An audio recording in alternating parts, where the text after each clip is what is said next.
Je m'appelle Jean-Marc, je suis français, retraité, 71 ans. Le chemin, le Camino, c'est d'abord été un projet avec un ami de longue date.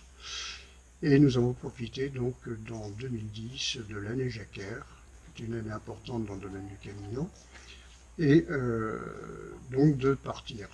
L'histoire de Saint-Jacques, on la connaissait en haut, mais finalement, le chemin par lui-même, on ne savait pas trop ce que c'était. Donc c'était une aventure au départ entre amis. Et on a découvert finalement le long du chemin qu'il y avait d'autres choses, à savoir beaucoup de gens de pays différents, de conditions différentes, avec des problèmes particuliers. Donc on rencontre des gens qui ont perdu leur travail, qui ont perdu un proche, ou qui ont un proche malade, ou des problèmes de travail. Et donc le chemin, c'est pour eux donc un besoin de réfléchir, de penser d'abord à ces gens-là, mais aussi beaucoup de penser, de réfléchir sur soi-même. Donc c'est réfléchir sur soi-même ce que l'on a fait. Qu'a-t-on fait de notre vie?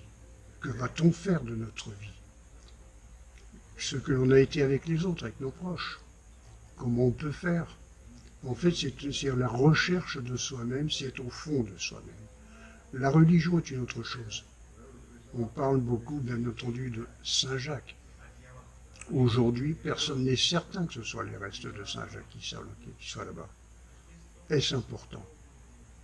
Je ne pense pas, quand on sait que tous les ans, c'est environ 250, 300 000 personnes qui vont pointer au bureau des pèlerins là-bas à Saint-Jacques. Tous y vont dans la même quête, chercher, comprendre. Ce que l'on n'a pas compris de toute une vie, peut-on le comprendre en 4, 5, 6 semaines de marche? Peut-être pas. Alors quand on revient, on se dit, et si on repartait?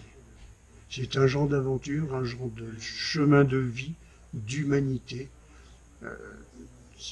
C'est un besoin de comprendre les autres avant peut-être de comprendre soi-même, de se comprendre soi-même. Et puis de partager des choses. Le soir dans les gîtes, ce sont les repas ensemble. C'est voir les souffrances des autres.